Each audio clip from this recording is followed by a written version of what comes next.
বর্ণিল জীবন ও সংস্কৃতির মেলবন্ধনের বার্তা নিয়ে মৌলভীবাজারের শ্রীমঙ্গলে শেষ হলো 3 দিনের harmony festival season 2। Bangladesh tourism বোর্ডের আয়োজনে উৎসবে অংশ নেয় দেশের 27টি ক্ষুদ্র নৃগোষ্ঠীর প্রতিনিধিরা। আহমেদ ফারুক মিল্লাদের তথ্য ছবিতে প্রতিবেদন। চা, পাহাড় আর প্রকৃতির অপার সৌন্দর্যের জনপদ শ্রীমঙ্গল। এখানে এক ছাদের নিচেই মিলেছে দেশের বিভিন্ন ক্ষুদ্র নৃগোষ্ঠীর বর্ণিল জীবন, ঐতিহ্য ও সংস্কৃতি। 3 দিনের হারমোনি ফেস্টিভ্যাল সিজন 2 এ মণিপুরী, খাসিয়া, গারো, ত্রিপুরা সহ 27টি নৃগোষ্ঠীর সদস্যরা অংশ নেন। শ্রীমঙ্গলের ফুলছড়া চা বাগান মাঠে আয়োজিত এই উৎসবে ছিল ঐতিহ্যবাহী নৃত্য, সঙ্গীত, পোশাক, হস্তশিল্প ও খাবারের সমাহার।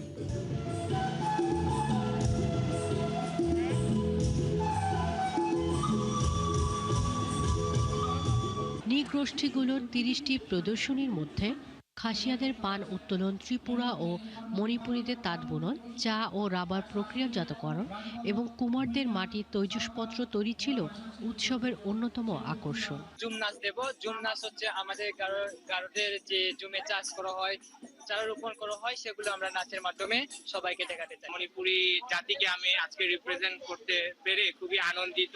আমাদের যে প্রত্যাশা, আমাদের যে কৃষ্টি সংস্কৃতিগুলো আছে, সরকারিভাবে এগুলোর পৃষ্ঠপোষকতার দরকার। এছাড়া বিভিন্ন সম্প্রদায়ের নৃত্য ও সাংস্কৃতিক পরিবেশনা মুগ্ধ করেছে দেশি বিদেশি পর্যটক ও দর্শকদের।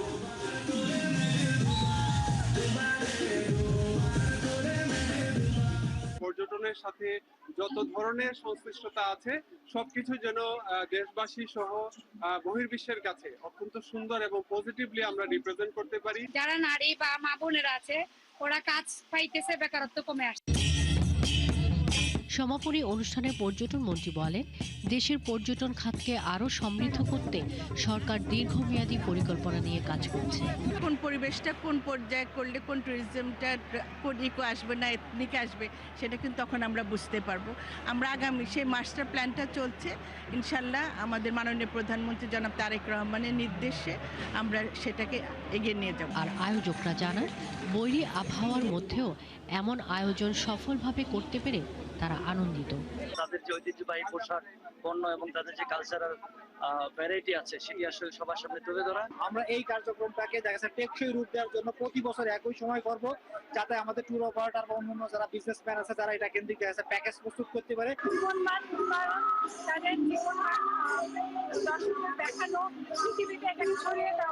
পর্যটন সংশ্লিষ্টদের মধ্যে কমিউনিটি ভিত্তিক পর্যটনের বিকাশ এবং স্থানীয় জনগোষ্ঠীর অর্থনৈতিক সক্ষমতা বাড়াতে এই উৎসব গুরুত্বপূর্ণ ভূমিকা রাখবে।